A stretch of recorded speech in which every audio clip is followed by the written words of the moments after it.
Next ಎರಡು ಕೈ ಮೇಲೆತ್ತಿ ಹಿಂದೆ ಮಡಚ್ಕೊಳ್ಳಿ. Fold your hands back side. Elbows straight towards sky. ಮೊಣಕೈ ಎರಡು ಆಕಾಶದ ಕಡೆ ನೇರ ಇರಲಿ, ಒಂದಕ್ಕೊಂದು ಹತ್ತಿರ ಇರಲಿ. Bring your elbows close to each. Body straight and stretching.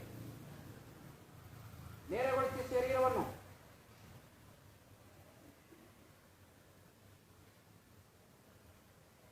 Breathe breathe. Chest expand of chest.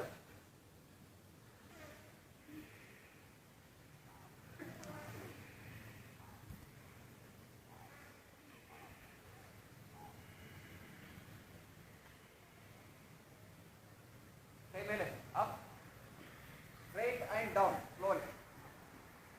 ಸುಖಾಸನ.